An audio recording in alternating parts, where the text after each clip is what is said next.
Hey everyone, welcome back to the channel. I'm your host, Eric Blair. Please click like, share, and subscribe if you like this content. Today we have some breaking news to share with you. This is from Jefferson County, Ohio. It involves Republican Jake Kleinke, who is running for a commissioner's seat in Jefferson County. And guess what? Jake has a really good friend in former Ohio State Senator Republican Frank Hoagland, who resigned in December of 2023. Let's hear Jake talk about it. You're Jake Kleinke? I am. Okay, so you mentioned Frank Hoagland in your speech.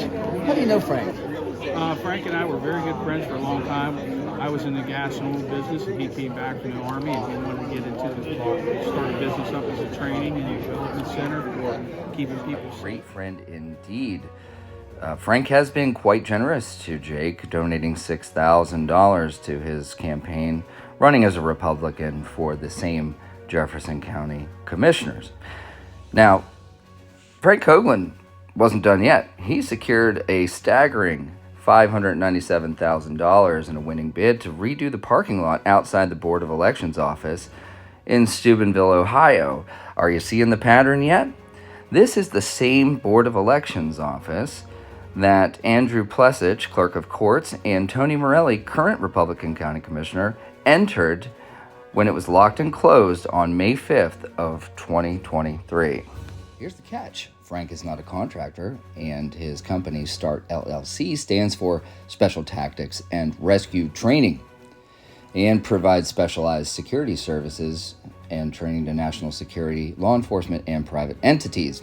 Frank doesn't own much of the equipment needed and hasn't completed a single project on the level of this Steubenville boondoggle.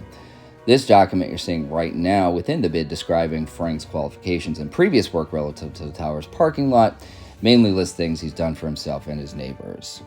So, of course, Hoagland subcontracted out the work and listed two companies, Semper Fi Paving and LMS Construction, seen here in this document. But you'll never guess who else Frank hired to do work on this project. None other than Jake Kleinke. Now, let's hear Jake talk about his work on the project.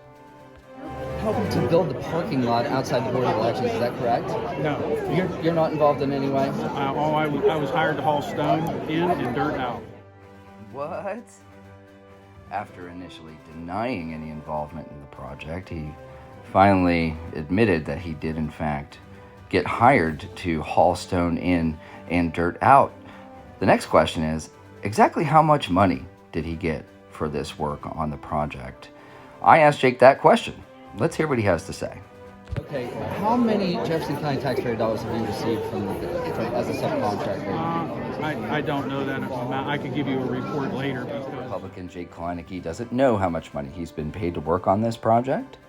He does not know how much money Republican Frank Hoagland has paid him to work on this project for 7 weeks. Jake Kleinke is running as a Republican on that same commission while accepting this money at the Board of Elections office parking lot where these two went in after hours when it was locked and closed. Folks, who are the winners and the losers in this situation? Jefferson County voters, you deserve the truth. Please pay attention. Please like, share, and subscribe for more. I'm your host, Eric Blair, investigative reporter. This thing's getting deep, folks. Pay attention.